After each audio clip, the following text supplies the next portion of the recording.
Nietzsche, el filósofo detrás de Hitler, acuñó una frase que dice: Dios está muerto. Y cuando la acuñó no quería decir que Dios había dejado de existir, sino que dijo que quizás se había mudado a otro universo. Cuando pusieron la frase en la pared de una universidad, un estudiante puso: Nietzsche está muerto, lo cual también es cierto. Pero la pregunta es: si Dios es rey del universo, ¿cómo te explicas todas las cosas que ocurren en nuestro mundo? Particularmente si Dios es todopoderoso y si Dios es infinitamente bueno. Y para responder a esa pregunta hay que partir con el término rey. ¿A qué nos referimos cuando decimos el reino de Dios? Y afortunadamente ese fue el tema favorito de Jesús. Durante las 6 semanas que transcurrieron desde la resurrección hasta la ascensión del Señor, Jesús se dedicó a dar estudios bíblicos acerca de su tema favorito, el reino de Dios. Desafortunadamente para nosotros, 2000 años más tarde, la palabra reino no significa lo mismo de lo que significaba para las personas en los tiempos bíblicos. En los tiempos de la Biblia, casi todas las naciones del mundo eran reinos, en particular monarquías absolutistas, mientras que en nuestros días la mayoría de gobernantes ejercen su poder de una forma democrática. Cuando oímos la palabra reino, pensamos por ejemplo en el Reino Unido, en Inglaterra. Pero les tengo noticias: el Reino Unido ni es reino ni está unido. Y quién sabe para que Irlanda del Norte y Escocia no se separen. Pero tampoco es un reino, no han sido un reino desde hace más de 1000 años, cuando el rey John fue obligado a firmar la Carta Magna, y eso comenzó el proceso de remoción del poder del trono. El último monarca inglés en tratar de ser un gobernante absoluto fue el rey James, el que nos dio la versión King James de la Biblia. Y esa ambición se la pasó a su hijo Charles, y eso le costó a su hijo Charles su cabeza, porque la gente de Inglaterra ya no estaba dispuesta a tener un monarca absoluto. De manera que ni es un reino, ni está unido. De otra manera, no es un nombre malo para el país. Pero cuando hablo de un monarca, como por ejemplo el rey Charles de Inglaterra, me refiero a un monarca que no requiere ser consultado para ninguna decisión que sus súbditos deben tomar a lo largo de sus vidas. Y eso no afecta al monarca ni afecta a sus súbditos. De manera tal que el monarca en una monarquía constitucional se convierte en una especie de figura decorativa del gobierno, aunque también tiene las particularidades de ser útil al remover poder de ciertas esferas del gobierno. Por ejemplo, en Inglaterra, las cortes están en nombre del rey y las fuerzas armadas están en nombre del rey. No están en nombre del parlamento, no están en nombre del Speaker of the House, están en nombre del rey, y eso ayuda a remover el poder de gente que de otra manera lo pudiera abusar. Pero en realidad hay nada más como 10 cosas que puede hacer un monarca inglés. Todas ellas son muy pequeñas, y realmente cuando las analizas te das cuenta que el monarca inglés reina, pero no gobierna. Y el problema es que cuando pensamos en Dios como un rey, tendemos a pensar en un monarca constitucional, no en un rey absoluto. Y es una diferencia muy significativa. Para que exista un reino, necesitamos 2 elementos esenciales. Necesitamos un rey cuya voluntad es ley y cuyos deseos son obedecidos por sus súbditos. Y necesitamos súbditos que obedecen al soberano y por lo tanto están sujetos a cada deseo del rey. Deberíamos, por lo tanto, decir en nuestras oraciones a Dios: Su Majestad. Me pregunto cuándo fue la última vez que escuchaste a alguien orar: Su Majestad. Venimos ante su presencia con peticiones. La última persona que recuerdo que le habló a Dios así fue Santa Teresa de Ávila. Y es rara la persona que se refiere a Dios así, pero ese es el lugar de Dios en el universo. Si tú te sientas a comer en un hogar judío, antes de tocar la comida, los judíos oran al Señor en estos términos: Rey del universo, porque ese es el entendimiento judío básico acerca de Dios. De hecho, en muchos idiomas del mundo, la palabra rey y la palabra Dios son la misma palabra. En hebreo en particular, la palabra melech quiere decir Dios y quiere decir rey. De hecho, los filisteos, los reyes filisteos, tenían en la Biblia hebrea el nombre genérico de Abimelech, Abimelech, que es un gobernante que en este caso significaba rey, pero que igualmente se utilizaba hasta el día de hoy, como la palabra rey se utilizaba la palabra Dios en el lenguaje hebreo. Todavía quedan algunos reinos en este mundo. En el reino, por ejemplo, de Saudi Arabia, Arabia Saudita, existe todavía un rey absolutista. También está el reino de Jordan, el reino hashemita de Jordán, en donde todavía existe un rey que reina sin un parlamento, sin elecciones, sin oposición, sin consultar a nadie, sin ninguno de los elementos que damos por sentado en nuestras democracias. De manera tal que cuando Jesús habló acerca del reino, no tuvo que explicar lo que quería decir, porque todas las naciones prácticamente operaban bajo ese paradigma. El problema para nosotros es que no entendemos el reino de Dios. Entendemos a Dios como una especie de figura decorativa que hay que sacar cuando haya ocasiones especiales para representarnos como país o como familia o como iglesia. Pero no es así. Dios no es así. Dios es rey y es rey de la naturaleza y es rey de la historia. Él creó la naturaleza y la puede controlar. Y aquí quiero mencionar que el enemigo número uno de nuestra fe no es el ateísmo, es el deísmo. El deísmo dice que cuando Dios creó el universo, lo creó como una especie de reloj, una especie de sistema cerrado, que una vez que se pone en marcha, Dios mismo no lo puede tocar. Y es increíble cuántos deístas hay en nuestras iglesias el día de hoy, que niegan que Dios puede intervenir en el universo, en la naturaleza. Dios es el rey de la historia. Dios tiene un voto definitivo en cada elección. Y por supuesto es más fácil creer que Dios es rey de la historia cuando los monarcas eran absolutos y Dios tenía que escoger solamente a una persona o deponerlo, que pensar en un Dios todopoderoso en los gobiernos democráticos, en donde hay una especie de oligarquía, en donde escogemos a nuestros gobernantes con base en votos. Pero Dios es rey. Y aquí, por ejemplo, en el caso de los eventos en la naturaleza, me viene a la mente el caso de Bob Jones. Bob Jones fue, para los que conocen la historia de la House of Prayer en Kansas City, son amigos míos y yo recuerdo que en 1983, en marzo 7 de 1983, Bob Jones conoció a Mike Bickle, que es el pastor de la House of Prayer, y le dio una profecía y le dijo: vas a tener un movimiento que va a orar y a alabar 24 horas al día, 7 días a la semana. Y eso comenzó en 1999 y para aquellos que no sepan, la Casa de Oración Internacional hasta el día de hoy sigue tocando sin parar para el Señor. Pero también le dijo en esa ocasión: te vas a mudar de Overland Park, que era una ciudad en Kansas City, a Grandview, que es otra ciudad de menor estatus socioeconómico.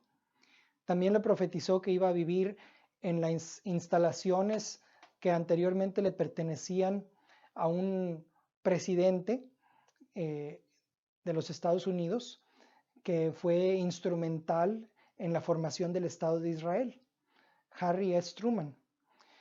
Y entre las cosas que le dijo, le profetizó que iban a perfeccionar una píldora para el aborto y que iba a haber desfiles homosexuales. En total tenía más de 100 visiones que darle a Mike Bickle. Y si a ustedes les interesa escuchar la historia, les invito a que chequen el sitio de internet ihopkc.org, y ahí van a encontrar la historia profética, y también en la página de Mike Bickle, mikebickle.org. Pero les quiero comentar el testimonio porque entre esas visiones que Bob Jones le dio a Mike, estuvieron al menos dos en las que cambiaron los patrones del clima como prueba de que era una profecía de Dios. Uno de ellos tuvo lugar en abril de 1983, cuando Dios le dijo a Mike Bickle a través de Bob: me vas a aceptar de tus propios labios cuando la nieve se derrita. Y por supuesto Mike, cuando escuchó todas esas profecías locas de Bob Jones, no les creyó, hasta que otros elementos sucedieron en la vida de Mike que lo llevaron a convencerse de que el profeta Bob Jones era de Dios. Y curiosamente eso ocurrió cuando estaban en una reunión de oración en la casa de Mike y la nieve se derretía afuera de la casa. Dios envió nieve en el día correcto, porque Bob Jones dijo: el primero de la primavera, el primer día de la primavera, cuando la nieve se derrita, me vas a aceptar con tu propia boca. Y no les puedo decir en este momento todo lo que ocurrió en esa historia, pero Dios profetizó con señales en el clima que eso iba a ocurrir. En otra ocasión, Bob Jones le profetizó a Mike que iba a venir un cometa no predicho por los científicos, que iba a ser visible desde Kansas City el día mayo 7. Y de esa manera confirmó la intención de Mike de tener un ayuno que comenzaba ese día. Y hay muchas otras palabras proféticas que son estremecedoras que ocurrieron en esos años cuando la Casa de Oración Internacional se estaba estableciendo. Pero la evidencia es abrumadora. Hay muchas ocasiones en las que Dios ha intervenido para parar o para cambiar los eventos climáticos como resultado de su voluntad. Así que Dios es rey de la naturaleza. Esto no significa que todo lo que ocurre en la naturaleza es el resultado de lo que Dios hace, pero Dios tiene efectivamente la última palabra. Desde 1914, como les digo, han desaparecido muchos reinos. 24 coronas europeas o reinos han desaparecido, porque nos hemos movido de los reinos, de los reinos a las democracias. ¿Por qué amamos a la democracia? ¿Por qué preferimos tener una democracia en lugar de un reino? Cuando la Biblia no tiene lugar alguno para las democracias. En la Biblia la democracia no existe. Pero nosotros nos encanta la democracia porque nos da poder. Y dentro de 3, 4, 5, 6 años podemos cambiar un reino, un gobierno que no nos gustó. Cuando ocurren elecciones podemos demostrar el poder de la gente. Pero cuando la realidad es que cuando miramos la naturaleza, cuando observamos la historia y cuando vemos lo que pasa en nuestro mundo, realmente no se ve como si Dios estuviera en control. Cuando observas los terremotos que matan miles de personas, cuando te pones a ver los tsunamis que devastan áreas enteras de la población, cuando ves la carnicería que ocurre cuando los seres humanos se matan entre sí por millones a través de las guerras que han ocurrido en estos últimos 2 siglos, es difícil pensar en un Dios que está en control de la historia.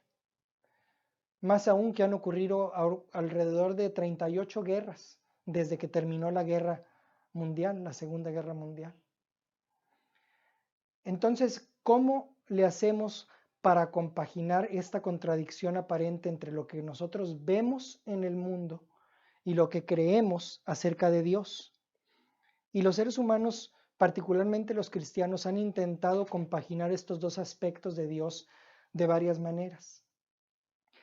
Algunos dicen que la solución es el dualismo, que existen dos dioses y que uno es bueno y otro es malo, y que cuando cosas malas ocurren es que el Dios malo está tomando el control, y que cuando hay cosas buenas que nos ocurren es que el Dios bueno toma la delantera.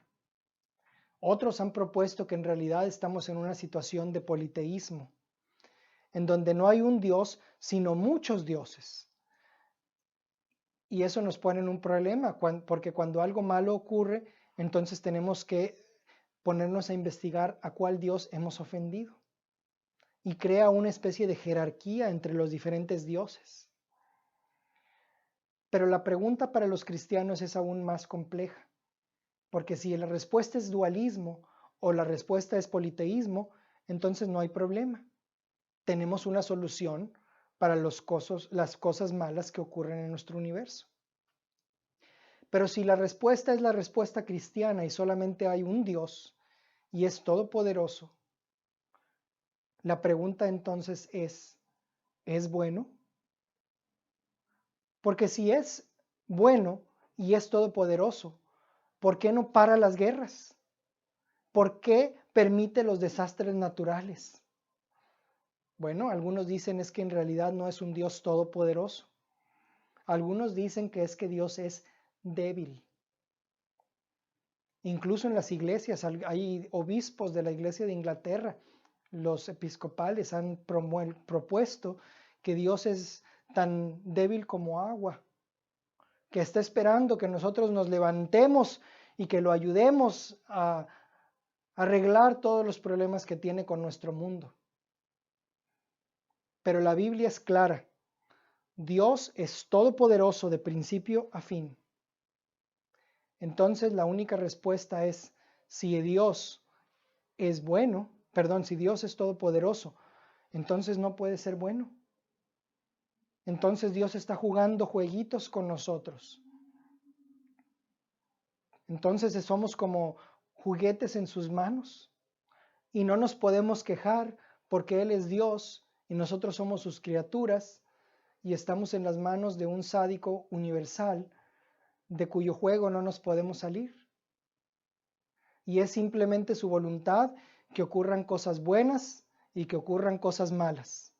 Y entonces, como dicen en el Islam, inshallah, y lo que ocurra es una especie de fatalismo en nuestras vidas. Cualquier cosa que pase con nosotros.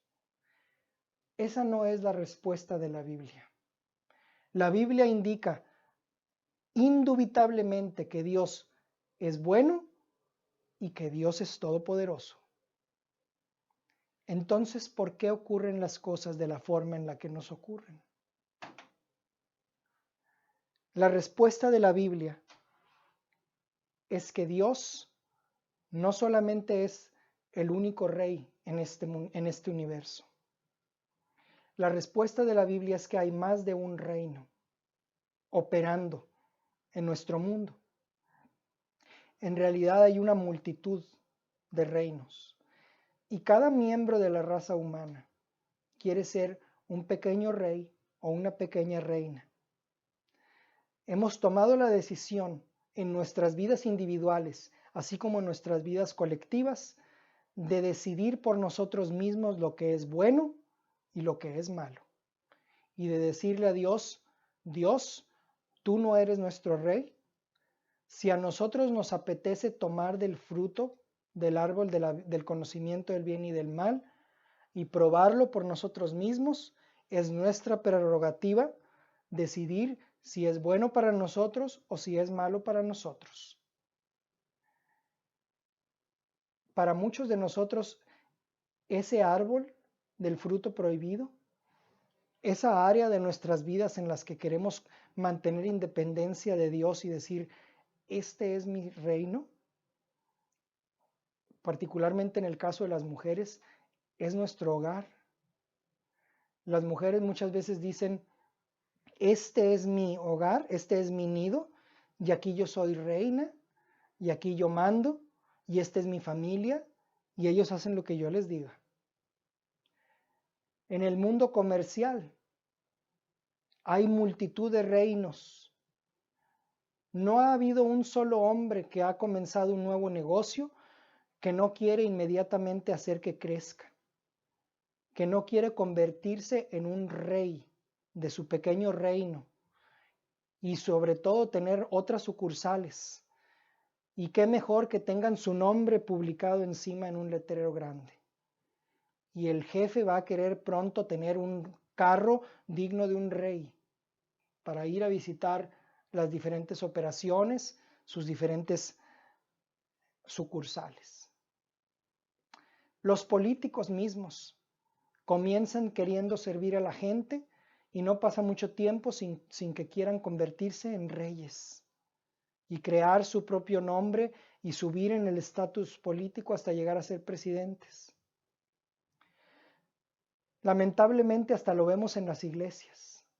Comienza un hombre lleno del Espíritu de Dios, deseando formar una nueva iglesia, ordenado sacerdote, ordenado pastor, y quieren tener más y más iglesias bajo su nombre, quieren ser apóstoles, quieren tener más, una serie de sucursales, y se convierten en pequeños monarcas.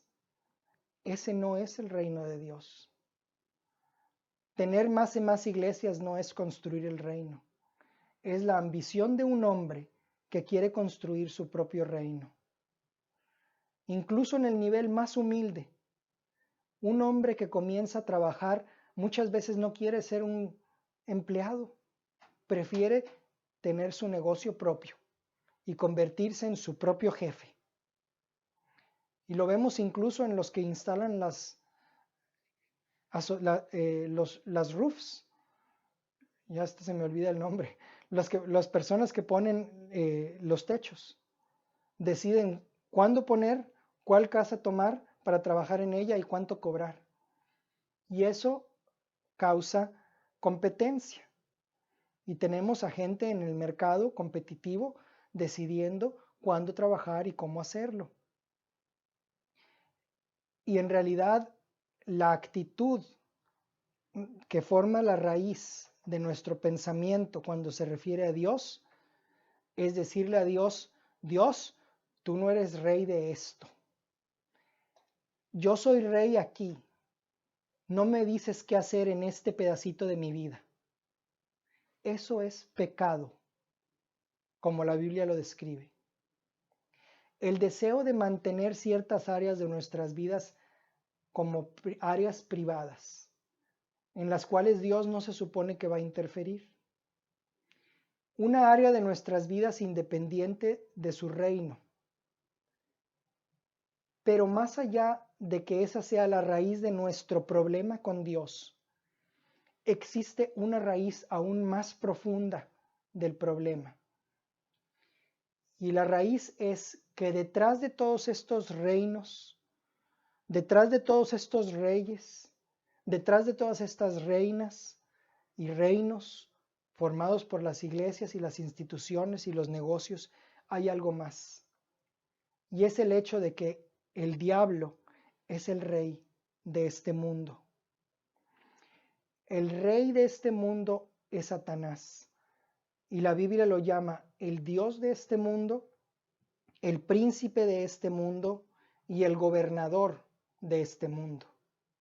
Y entre el hecho de que el diablo es Dios y de que el hombre es rey, puedes explicar todo lo malo que ocurre en nuestro universo. La Biblia dice: sabemos que le pertenecemos a Dios y que todo el mundo está en las manos del maligno. Y en este punto es vital entender que el hombre no es la cúspide de la creación. Estamos por encima de los animales, pero por debajo de los ángeles. Los ángeles son la cúspide del orden creado de Dios.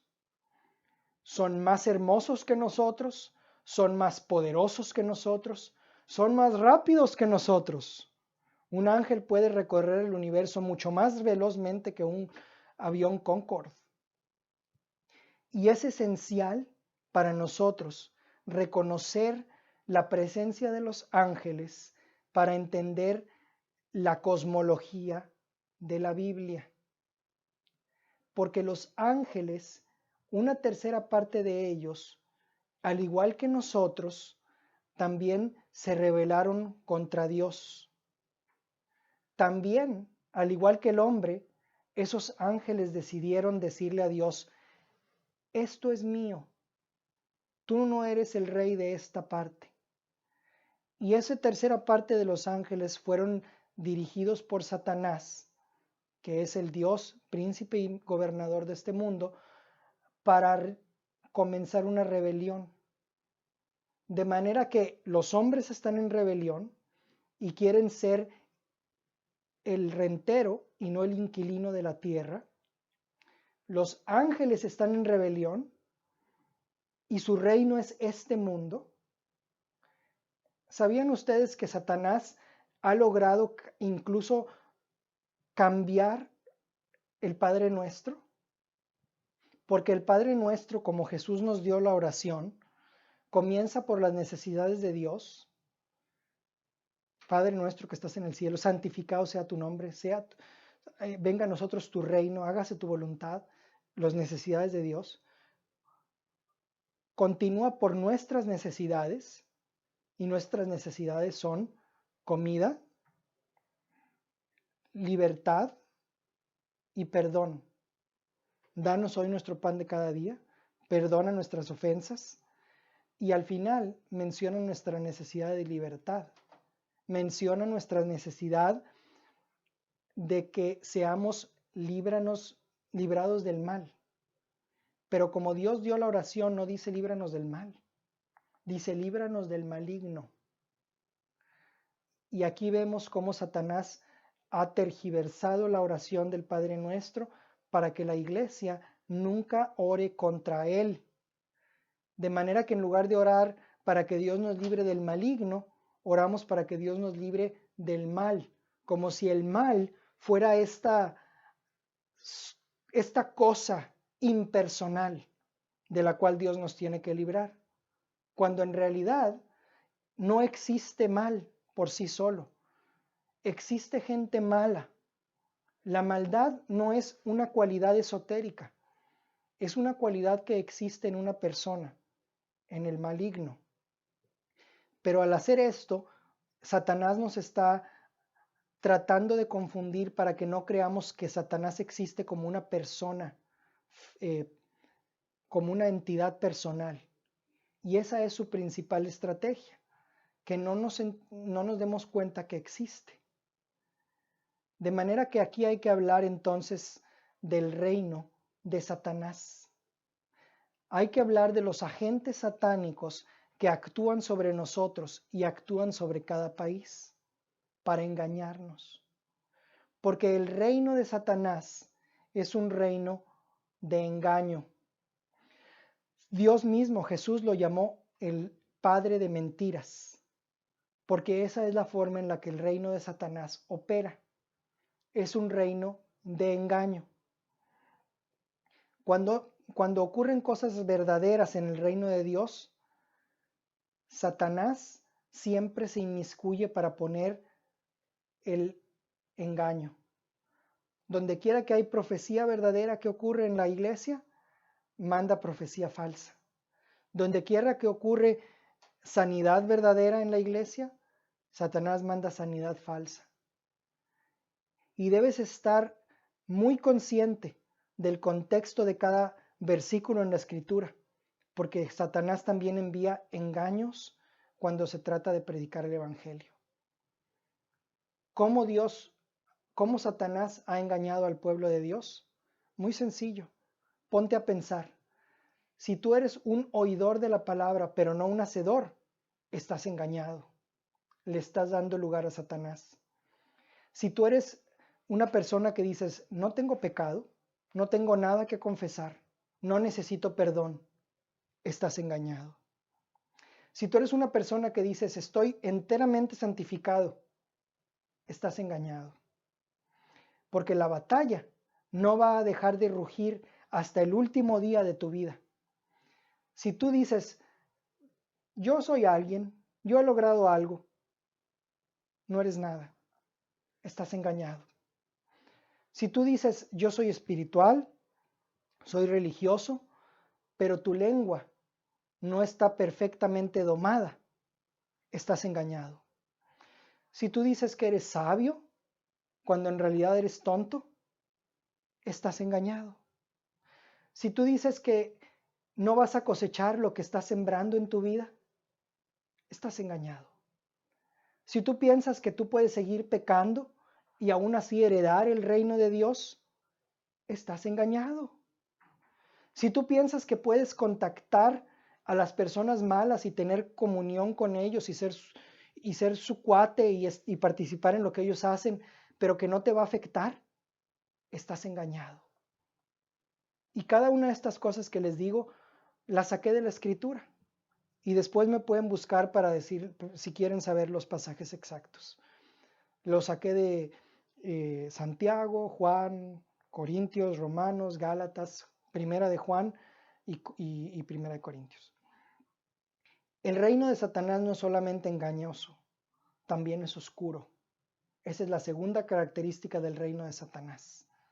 Satanás nunca abrió un club diurno, siempre fue un club nocturno, porque a Satanás no le gusta que se expongan sus obras a la luz.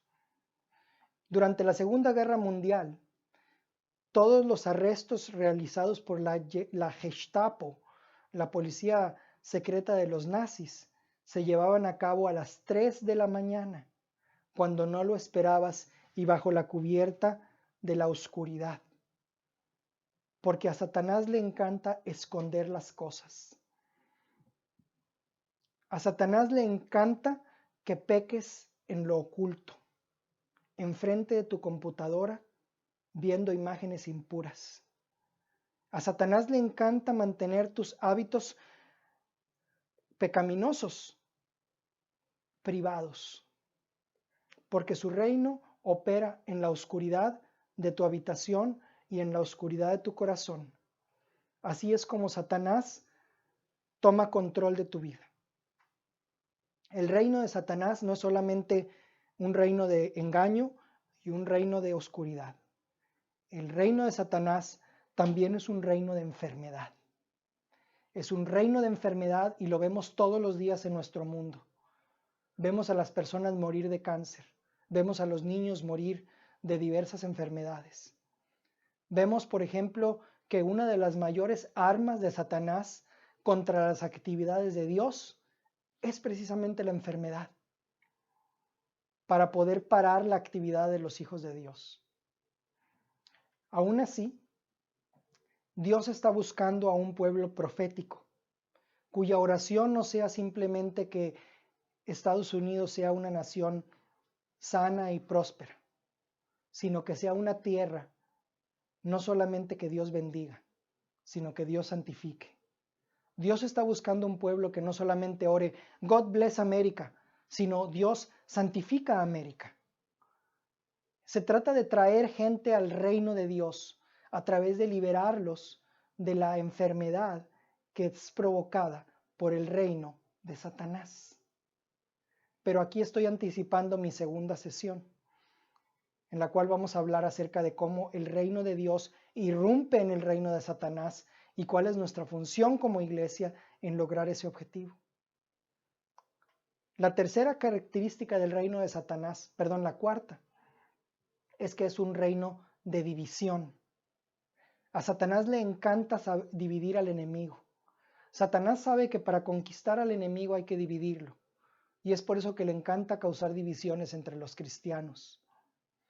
Su reino está construido sobre el principio de la división entre los seres humanos. Y la quinta característica del reino de Satanás es la muerte. Y tarde o temprano, él se queda con todo. La casa gana.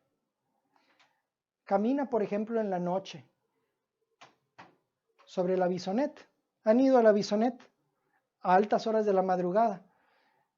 Por ahí en la parte sur de la 59, la autopista 59.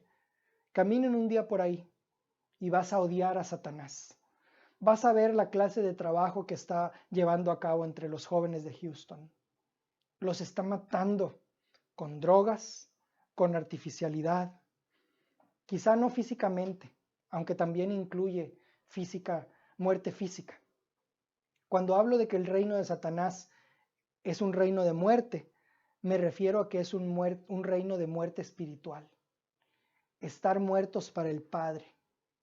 Cuando el hijo pródigo estaba llevando la gran vida en Antioquía, el padre allá en su casa decía, mi hijo está muerto.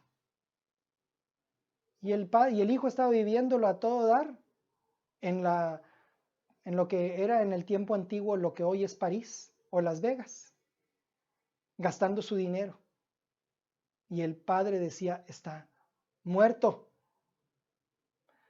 Camina por tu vecindario, habla con tus vecinos, predícales del Evangelio y dime qué te dicen.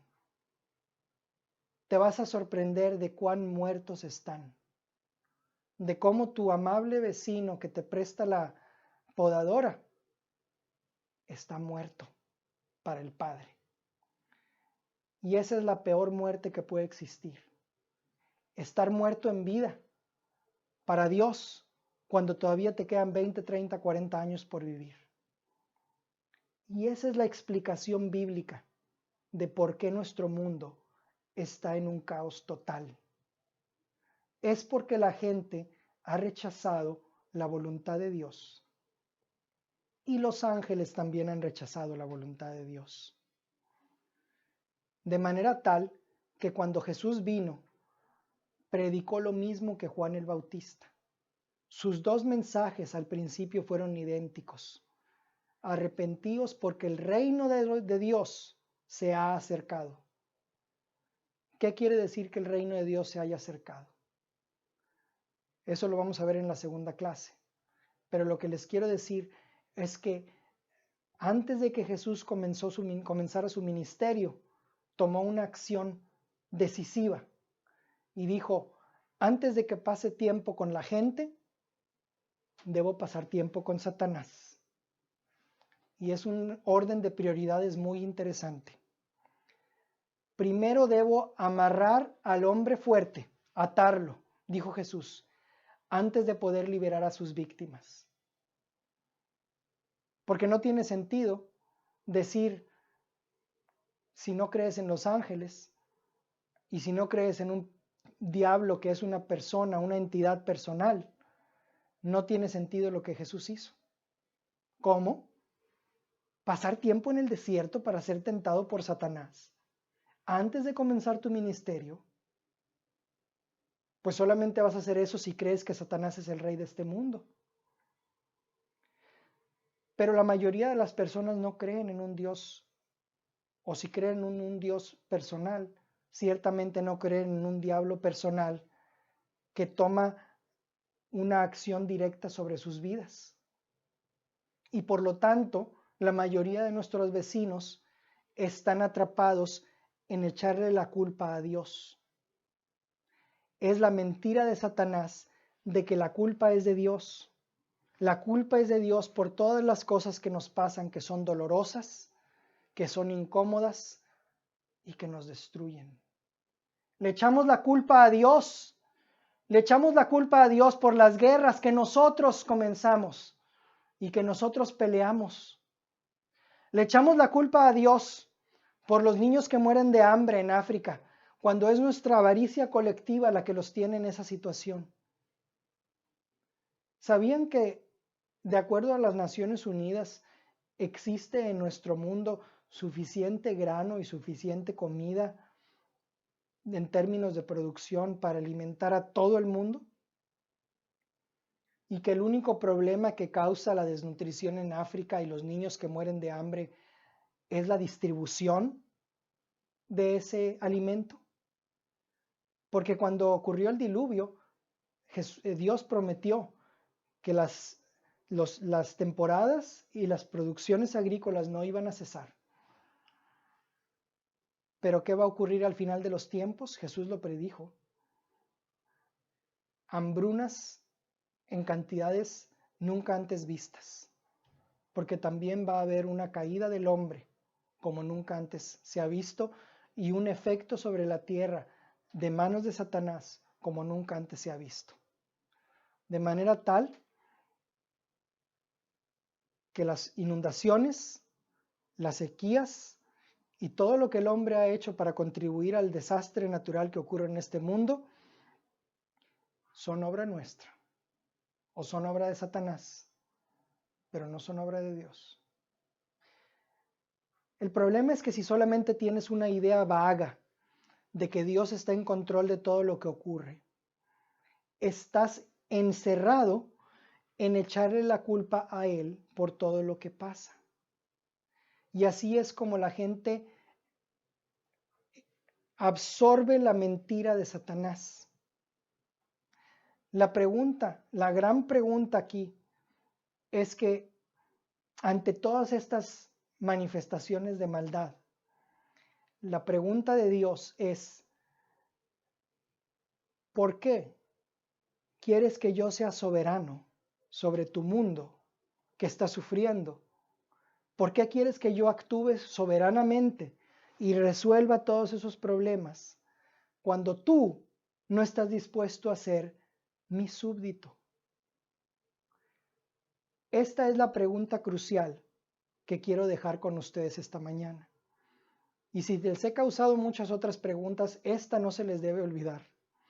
Porque este es el problema principal a lo largo de toda la historia de la raza humana. Queremos que Dios sea soberano de acuerdo a nuestra voluntad. Queremos que Dios haga las cosas que nosotros decidimos que Él debe hacer si fuera bueno. Y toda la historia de la Biblia se revuelca en torno a esta pregunta. Dios le preguntó al Israel ancestral, ¿por qué quieres que sea tu soberano si tú no estás dispuesto a ser mi súbdito?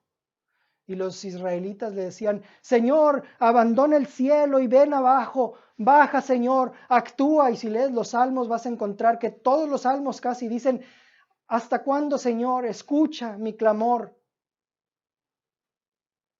Es hipocresía pedirle a Dios que baje del cielo y que tome acciones soberanas y que corrija todas las cosas que están mal cuando tú no estás dispuesto a ser su súbdito. Escucho todos los días muchas oraciones en la iglesia pidiéndole, Señor, cada domingo, termina la guerra en Ucrania, resuelve el problema en Siria, no permitas que los dictadores en Corea del Norte causen otra guerra, termina la guerra en Irán, o la dictadura en Irán, perdón. Oración tras oración, domingo tras domingo le pedimos a Dios lo que nosotros decidimos que Él debe hacer como Dios soberano. Ese no es el reino de Dios. Ahora permítanme afilar un poquito más esta preguntita, haciéndola de esta manera. ¿Alguna vez has querido que Dios sea soberano sobre tu cuerpo? Porque le podemos decir, Señor, cura esta enfermedad, libérame del dolor, sana mi cuerpo. Dios puede hacer todas esas cosas.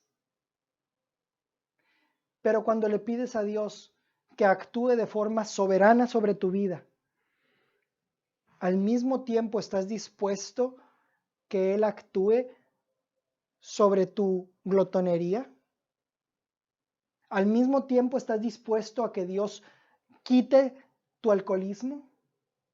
Al mismo tiempo estás dispuesto a que Dios acabe con tu lujuria y con todas las otras cosas que tu cuerpo quiere hacer. El problema es que queremos liberación y no sanación. Queremos que Dios nos dé una libertad y una sanidad para que nosotros podamos volver a tener el control. Esa no es la cura. Pedirle a Dios que sane nuestros cuerpos cuando nosotros no estamos dispuestos a poner nuestros cuerpos bajo su sumisión es completa hipocresía. Y tantas oraciones humanas constantemente le están pidiendo a Dios que sea soberano, cuando en realidad estamos siendo egoístas. Oraciones por avivamiento en iglesias que están abiertamente desobedeciendo la voluntad de Dios, en donde prevalece el divorcio y las segundas nupcias, en donde no se confronta al pecador, en donde vivimos por satisfacer nuestras necesidades de conciencia y de paz interior. Pero se nos olvida que hay un mundo afuera que está muriendo.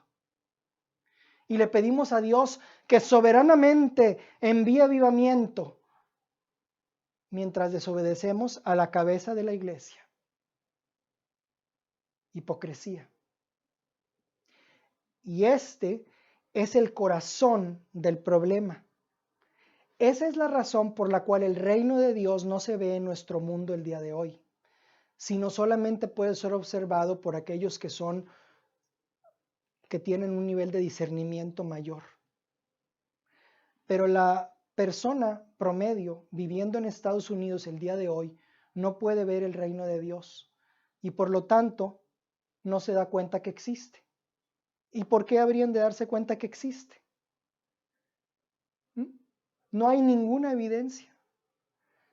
Es porque Dios quiere ser soberano y por lo tanto quiere que nosotros seamos sus súbditos, que alegre y gustosamente aceptamos su gobierno sobre cada departamento de nuestras vidas, sobre nuestro trabajo, sobre nuestro tiempo libre, sobre nuestro dinero, sobre nuestras ambiciones y sí, sobre nuestra salud también. Pero si decimos, Dios, sana mi cuerpo y no estoy dispuesto a que mi cuerpo haga lo que tú quieres hacer, eso es hipocresía. Así que no es de sorprendernos que Dios no escucha oraciones que tratan de convertirlo a Él en soberano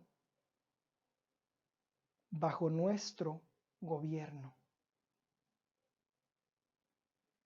Amén.